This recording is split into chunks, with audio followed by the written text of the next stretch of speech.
This podcast is made possible by you, the supporters of WPLN and WNXP, Nashville Public Radio. This is the Nashvillager Podcast.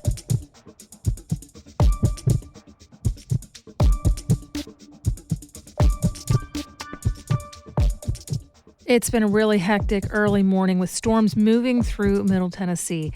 As I record this, the sun isn't up yet. It's still a little early to get clear damage reports. Today will be a day of just seeing what happened and how many communities were hit. It looks like at least 2 people have died in West Tennessee. But again, that information is probably very incomplete. I'll tell you what we do know in the newscast portion of this podcast. But I can definitely say for sure that WPLN is going to be out there today finding out all we can and bringing that information to you. It's April 3rd, 2025. On this day in 1960, Elvis Presley settled in for a legendary recording session in the RCA studio on Music Row here in Nashville. He just finished up his Army service about a month prior. He started back to work in the studio on March 20th, traveled up to New York to do some TV appearances, and then came back to wrap up work on the album that would be called Elvis is Back. In the 2 years that he was overseas, pop music had sort of smoothed out. Ballads and crooners were having a real moment, and that didn't really match with the style of energetic rock and roll that he was famous for. This was his chance to show that he had range. And on this date, Elvis proved it by recording 2 songs that would become massive hits. It's Now or Never and Are You Lonesome Tonight? I'm Nina Cardona, and this is your daily digest of what's happening around Middle Tennessee with historical context from Nashville Public Radio, WPLN News. The story of Music Row is full of pivots and trying out new ideas. Shoot, the studio that turned the neighborhood into Music Row was a kind of creative gamble itself.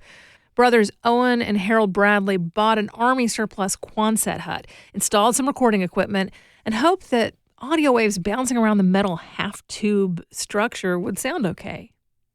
It worked out pretty well for them. Patsy Cline and Brenda Lee recorded all of their hits there. If you think you hear a slightly metallic overtone to Crazy or Rockin' Around the Christmas Tree, it was literal metal. Corrugated galvanized steel, to be exact. And over time, all up and down those blocks of 16th and 17th Avenues, a.k.a. Music Square East and Music Square West, scrappy, inventive producers came up with creative ways to transform turn-of-the-century brick houses into the kind of recording facilities that major musicians of all genres would want to use. And it worked. Honestly, in the late 60s and early 70s, it seemed like everyone needed to have a Nashville album or 3. Bob Dylan, Paul McCartney, Neil Young, Joan Baez, and of course all of the major country stars. It was their home neighborhood after all. And it really did have a homey feel in its heyday. You hear stories of session players walking from gig to gig, passing each other in the street and swapping leads. Songwriters would just walk up to label offices with cassette tapes, and they'd all grab drinks together at Bobby's Idle Hour. The business has dispersed, spread out. Music Row isn't the central hive of activity it once was. And change like that brings the risk that people will forget what a special and creative place it once was. The Nashville Library recently announced that it has formed a new oral history collection devoted to Music Row. Right now, there are about 20 short excerpts you can listen to on the library's website, and the full interviews can be heard at the Special Collection Department in the downtown branch. If you don't know, the library has done some really robust work through the years of capturing people's stories about certain focused topics. And this really is the time to give Music Row that treatment, not just because the neighborhood itself has changed so much, but because the generation who made it what it was are dying. The Bradley brothers are already gone. Thankfully, Harold was one of the people interviewed by another oral history project by a national group called NAM that made sure to get the story of the Quonset hut. And of course, there have been countless books written about particular chapters of Music Row history, like the legendary Elvis is Back sessions. But I always appreciate oral histories for the way that they can kind of meander a little and leave room for quirky little anecdotes. Like one that Devin O'Day shared with the library about walking down the street and spotting Chet Atkins standing on a ladder, changing out light bulbs on the outside of his office building. He was a very busy man, an incredibly talented guitarist, and one of the creators of the Nashville sound.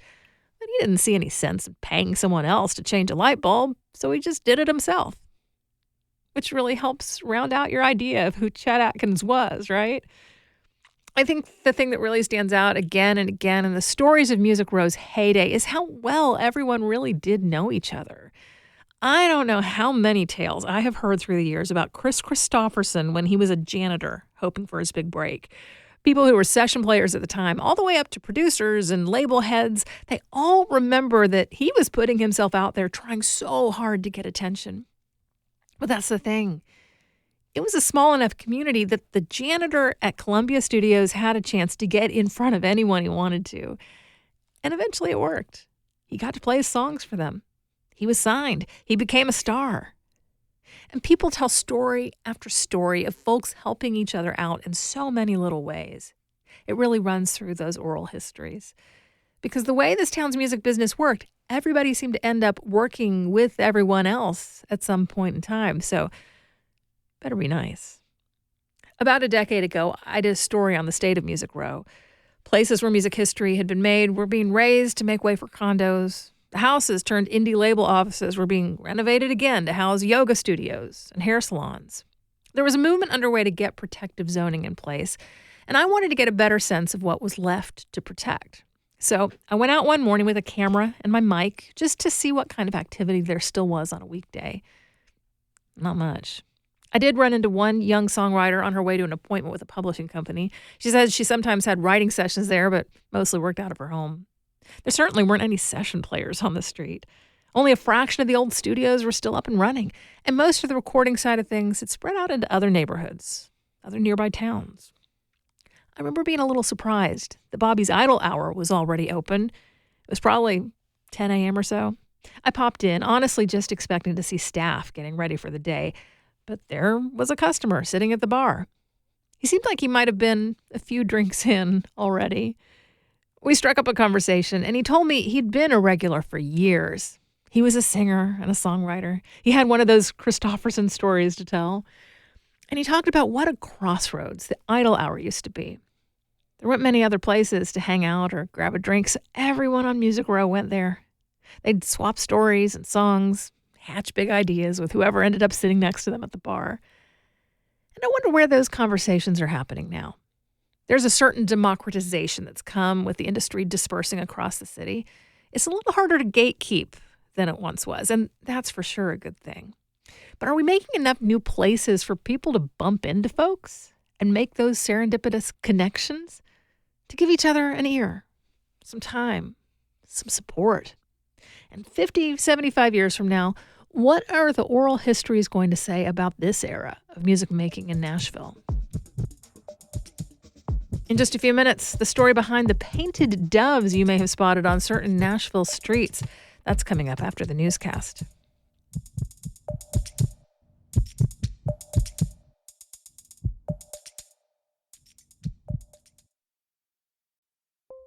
.3 is a radio station.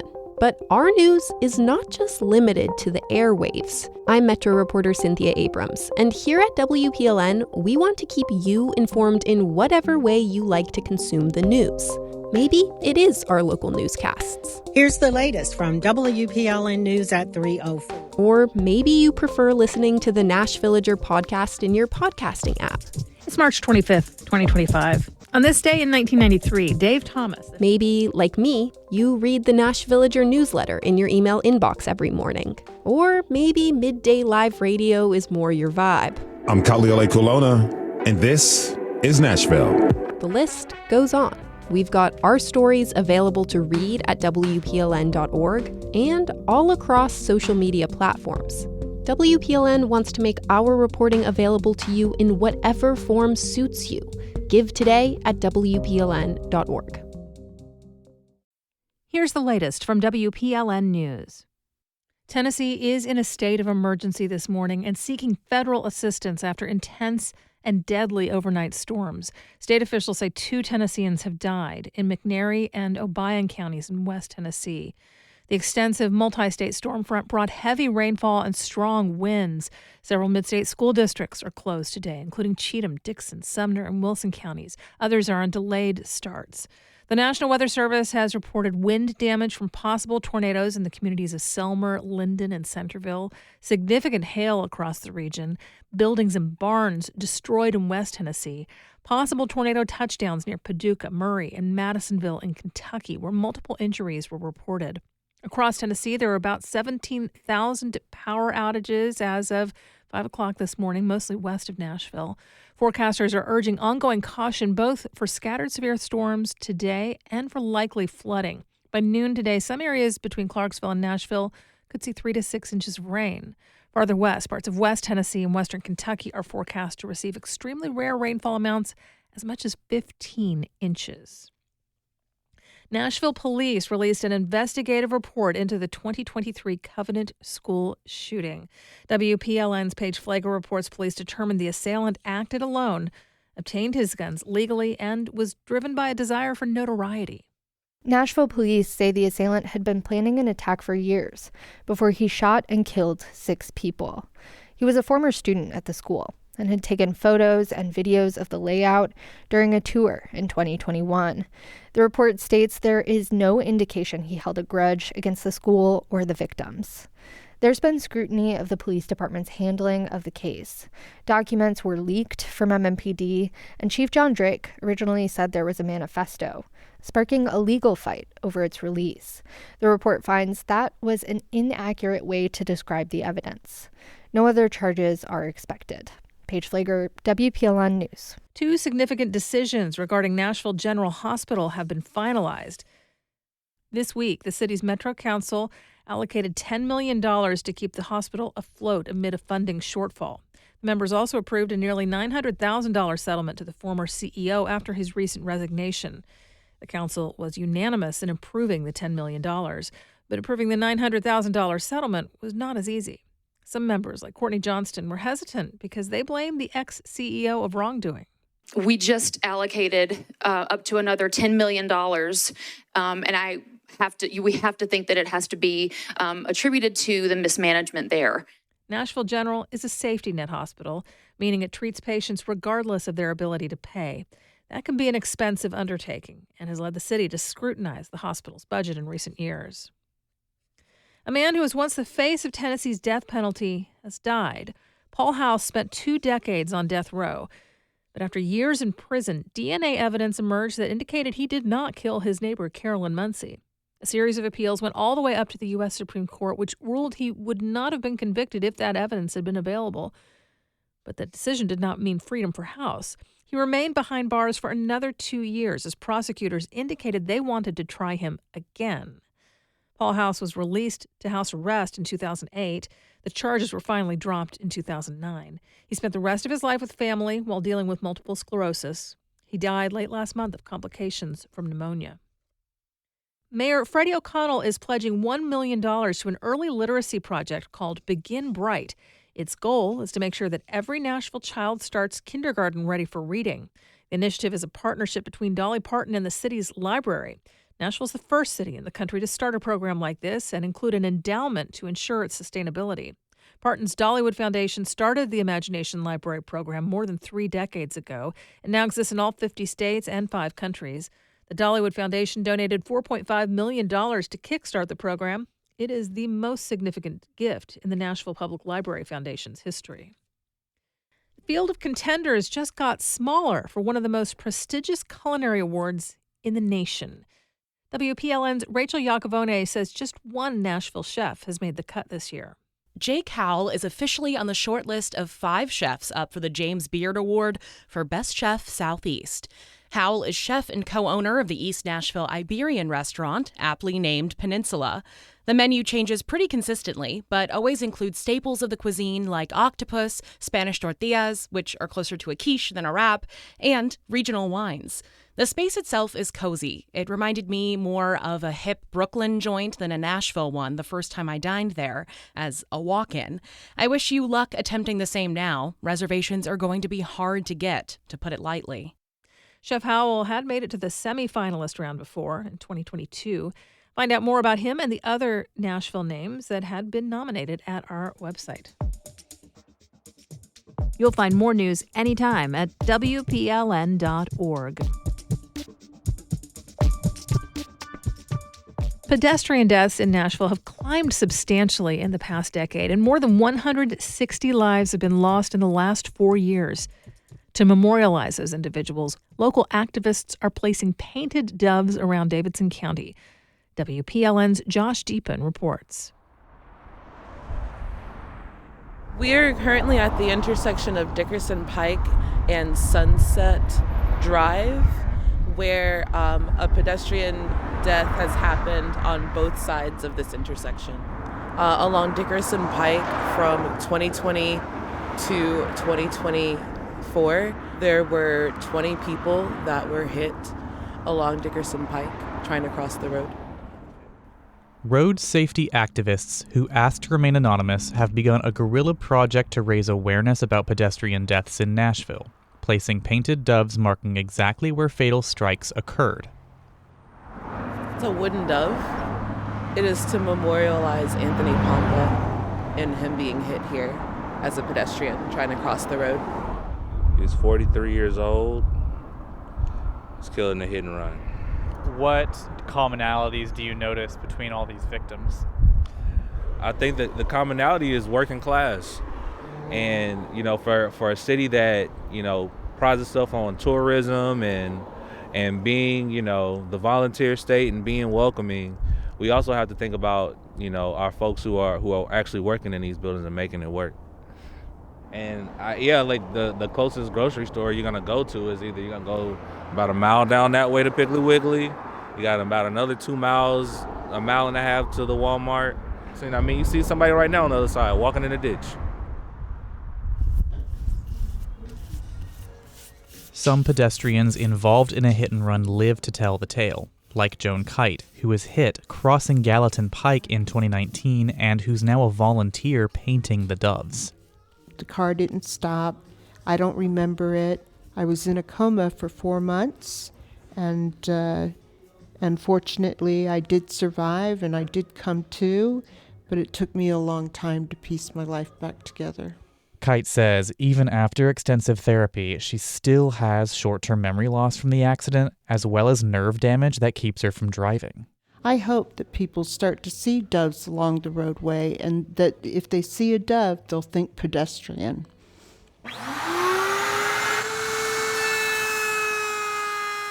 Basically what I did at first was I rough cut them with a jigsaw, making 100. So it's, they take a little while, but I love woodworking and contributing to the cause, so it's no problem for me. Nashville native Charlie Weingartner is one of the woodworkers who volunteered to help make the doves, and for him, this project is personal. I've had so many friends and myself get hit by cars. So yeah, I mean, unfortunately so. I mean, that's just a sad truth of being a pedestrian and being a cyclist. This is illegal, placing the doves around some of these parts of Davidson County. People may say, well, you're trying to combat crime, but what you're doing might be a crime. Do you have anything you would say in response to that? Go reread Henry David Thoreau's Civil Disobedience. That would be my suggestion. Reporting for This Is Nashville, Josh Deepen, WPLN News.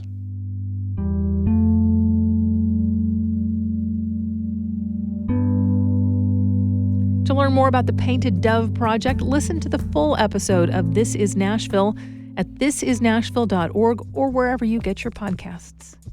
We do this roundup of Nashville news every weekday. Please consider subscribing on your favorite podcasting app. Thanks so much to all of you who've left 5 stars, a thumbs up, or a review in your app of choice. A little bit of love really does tell the algorithms that more people should hear about us. And of course, everything at WPLN News is listener-supported. You can make a donation at WPLN.org. And that's it for today. Thanks so much for listening. Let's make this day a good one, and we'll catch back up tomorrow.